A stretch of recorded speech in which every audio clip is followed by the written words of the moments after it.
Welcome to this lesson on sanctions evasion. This is one of the most heavily tested areas on the CAMS exam, and for good reason. Sanctions violations carry some of the most severe penalties in the compliance world. Today we will cover the purpose of sanctions, the three main categories of evasion: payment, trade, and ownership, and the specific techniques criminals use. We will also look at account level vulnerabilities, consequences, and the controls you need to know. Let's start with the foundations.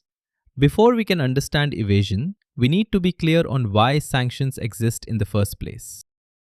Sanctions serve four primary objectives. First, foreign policy. They pressure regimes to change undesirable behavior. Second, national security. They deny resources to hostile state and non-state actors. Third, counterterrorism. They cut off financing to designated terrorist groups. And fourth, non-proliferation. They block funding that could support weapons development. Understanding these objectives matters because on the exam, you may need to distinguish the purpose of a sanctions program from the enforcement of anti-money laundering rules. They overlap but are not the same thing. Now let's define sanctions evasion precisely.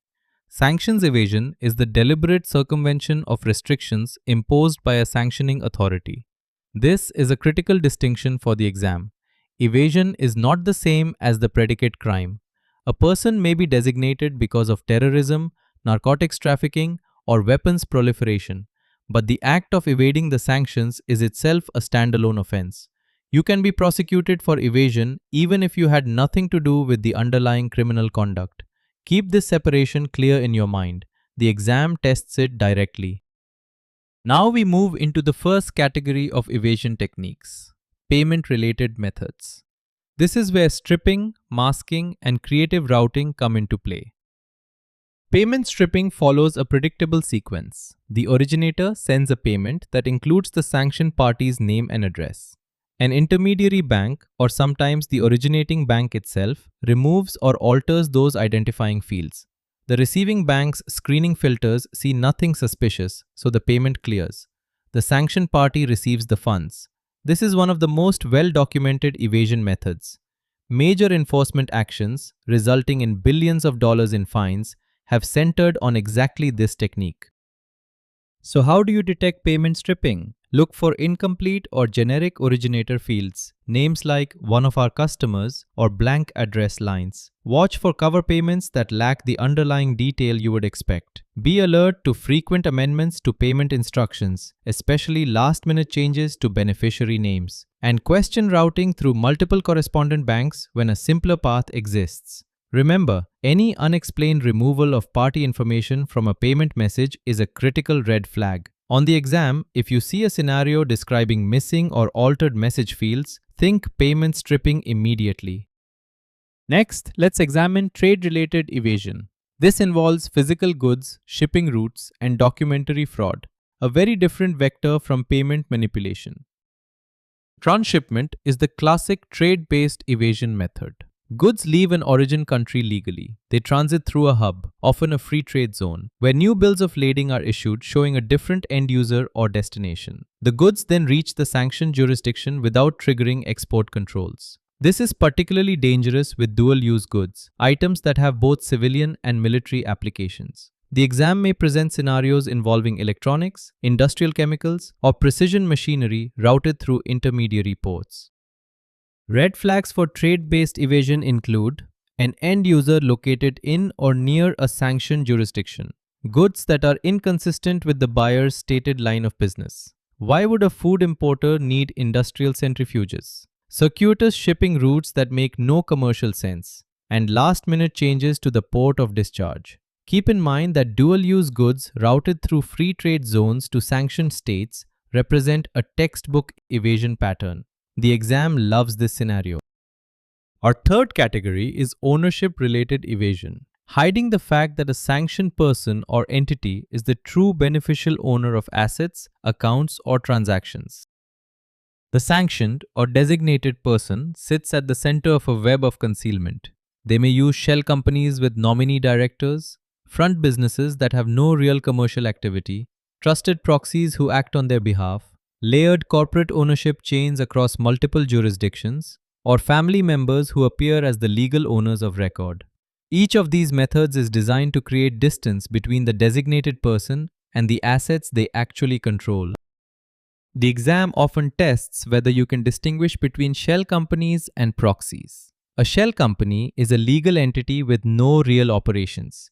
It exists purely to obscure beneficial ownership and is often registered in secrecy jurisdictions.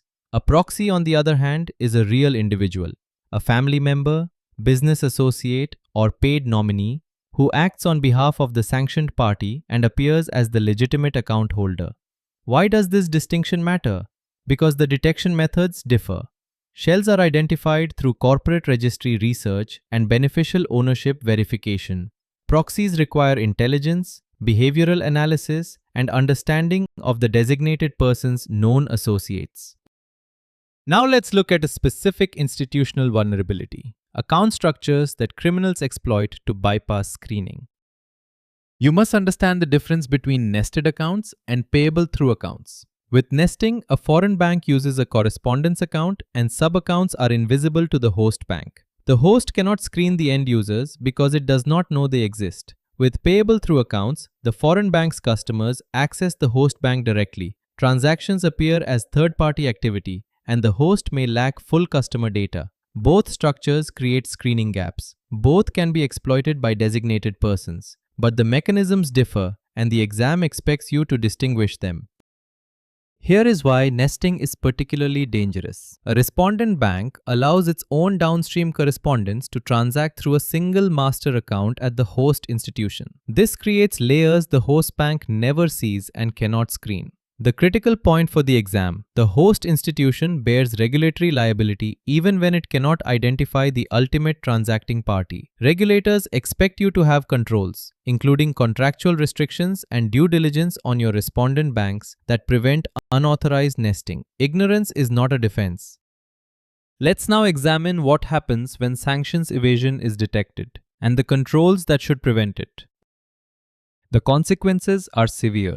Institutional fines have reached into the billions of dollars, some of the largest penalties ever imposed in financial regulation. Beyond fines, institutions face loss of correspondent banking access as other banks de-risk the relationship. And critically, individual liability means compliance officers and senior managers can face personal criminal prosecution. This is not theoretical, it has happened. Proportionate controls must address all three evasion vectors simultaneously. You need real-time screening of all payment messages, not just at origination but at each intermediary step. You need beneficial ownership verification at onboarding with ongoing refresh. You need monitoring of trade finance documents for inconsistencies. And you need independent testing to ensure your screening tools are properly calibrated and not producing excessive false negatives. No single control is sufficient. The exam will test whether you understand that a holistic approach covering payments, trade, and ownership is required. Think of sanctions compliance as a continuous life cycle. You screen transactions and customers. You detect potential matches or anomalies. You escalate hits for review. You investigate to determine whether a true match exists. You report confirmed violations to the relevant authority, and you update your lists, parameters, and controls based on what you learn. Then the cycle repeats continuously. Time for our first knowledge check. A correspondent bank removes the name of a sanctioned entity from the payment message before forwarding it. What is this technique called? Is it transshipment, payment stripping, nesting, or structuring? Pause and consider your answer. The correct answer is B, payment stripping. This is the deliberate removal or alteration of identifying information in a payment message so that the transaction bypasses sanctions screening filters. Transshipment relates to the physical routing of goods. Nesting involves account structures. And structuring relates to breaking transactions below reporting thresholds, a completely different concept. Question 2.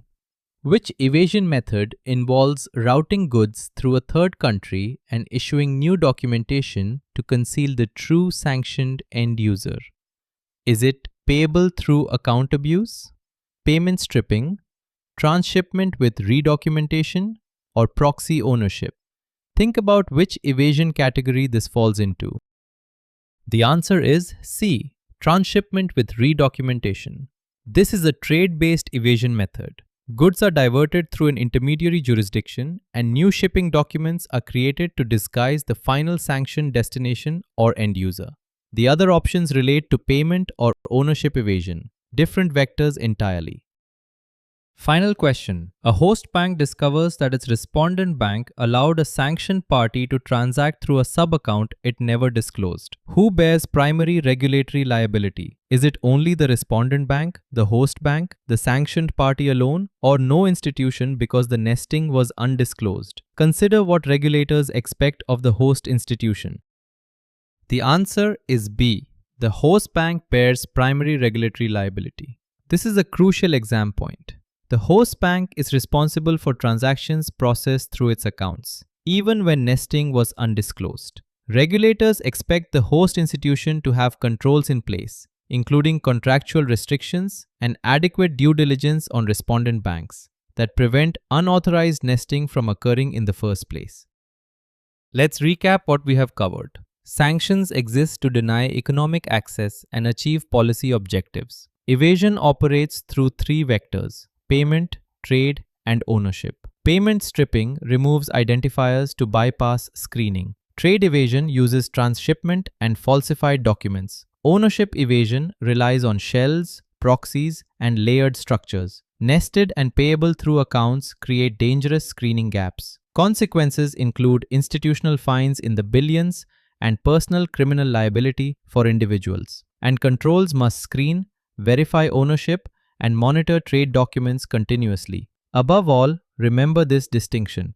Sanctions evasion is a standalone offense, separate from the predicate crime that led to designation. But the two can intersect when a person launders proceeds on behalf of a designated party. Keep that boundary clear and you will handle exam questions on this topic with confidence.